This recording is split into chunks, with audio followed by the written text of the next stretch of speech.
નમસ્કાર દર્શક મિત્રો, સત્યમેવ જયતે લાઈવ ન્યૂઝમાં આપનું સ્વાગત છે।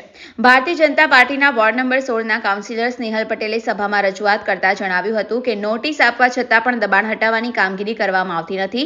જ્યારે અમારા પૂર્વ કાઉન્સિલરની નોટિસ આપ્યા વગર જ દુકાને તોડી નાખવામાં આવે છે અને આક્ષેપ કર્યા હતા કે કરોડપતિ લોકો હોવાના કારણે તેમના પર કોઈ જ કાર્યવાહી કરવામાં આવતી નથી, જેથી આવા અધિકારીઓ પર કડક કાર્યવાહી કરવાની માંગ તેમણે કરી હતી। આ સાથે વાસ તળાવનું નવીનીકરણ કરવાનું કામ ખાતમુહૂર્ત થઈ ગયા હોવા છતાં પણ ચાલુ કરવામાં નથી આવ્યું, જેથી તે કામને પણ વહેલાસર ચાલુ કરવામાં આવે તેવી માંગ સામાન્ય સભામાં તેમના દ્વારા કરવામાં આવી હતી।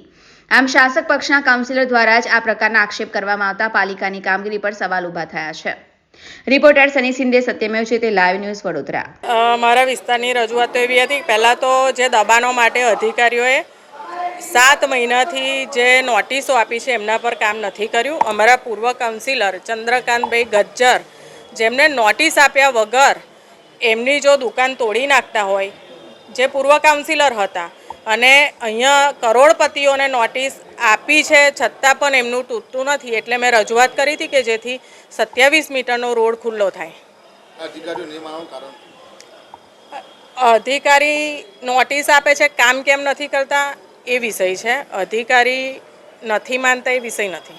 તળાવની પણ આપે કંઈક રજૂઆત કરી છે? તળાવની માગણી મેં 2017થી હું કાઉન્સિલર નથી ત્યારથી અમારી માગણી હતી તળાવની, એ અત્યારે મંજૂર થઈ ગયું છે, એનું ખાતમુહૂર્ત પણ થઈ ગયું છે, પણ કામગીરી ચાલુ કરવામાં નથી આવી। એટલા માટે મેં રજૂઆત કરી હતી કે જલ્દી વહેલી તકે કામ ચાલુ કરાવવા માટેની।